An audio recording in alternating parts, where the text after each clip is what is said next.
Happy Friday, May 21st. I'm Aaron Norris, and this is the Norris Group's Real Estate Headline Roundup in 2.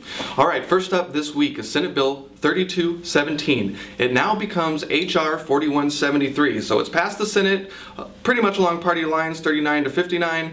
It moves over to the House of Representatives, where it will be scrubbed against the bill over there. So included and passed in the bills is a systematic risk division, a consumer federal protections division, Federal Reserve power to monitor the biggest financial firms, and oversight into the derivatives market. It'll be interesting to see what happens over in the House of Representatives. Also in the news this week, according to Fitch, California has the best and worst mortgage performance in the United States. So the San Francisco Bay Area has a 60-day mortgage delinquency rate of only 4%, while the Inland Empire has a whopping 23%. According to Fitch, 90% of homeowners in the Inland Empire who have a mortgage are upside down. Not good. Loan modifications numbers reported by the Treasury Department this week says that 299,000 have received permanent loan modifications out of the 1.2 million who've applied for the program since 2009 when it began. However, 277,000 have dropped out during the trial phase. So we're all watching the numbers, and of course there's finger pointing going on. Who's the fault? The consumer, the banks, because they can't get their stuff together on time. And now people are going to be watching out of the permanent loan modifications, how many people stick with it, and if there's going to be people falling out in the near future.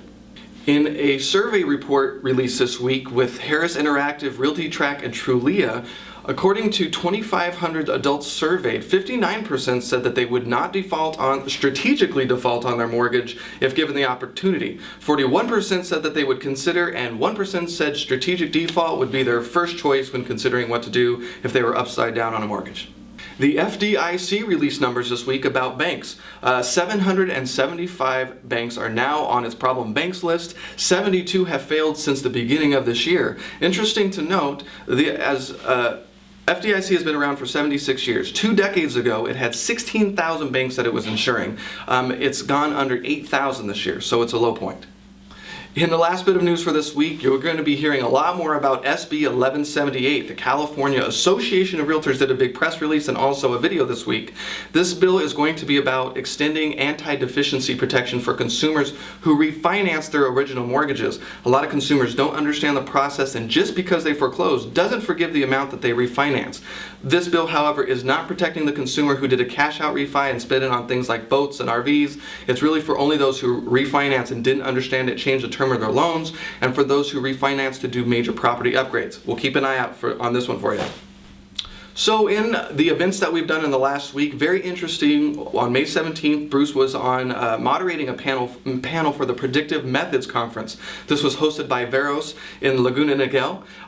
One of the segments I thought was very interesting, I believe it was the vice president of the company, asked the audience full of risk manager and strategic vice president level personnel, when asked where we're at in the market, 54% said that we had yet to turn the corner, 36% said that there was light at the end of the tunnel, 9% said wake me up when it's over, and 1% said happy times are here again. So a little interesting coming from the people behind the scenes doing a lot of the risk management stuff.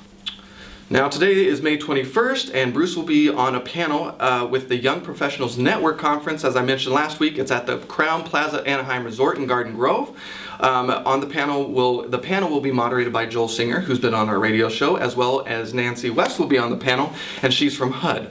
Also this weekend, actually tomorrow, Bruce will be up in San Francisco Bay Area at the 2010 Real Estate San Francisco Bay Expo. You can find out more about that at sfbayexpo.com, and that's of course being hosted by the San Jose Real Estate Investors Association and the lovely Geraldine Berry. It'll also feature Sean O'Toole from foreclosureradar.com. So no events next week besides the radio show, but coming up June 3rd, Bruce will be the guest speaker at the Southern California Appraisal Institute for their 13th annual Inland Empire Market Trends Conference.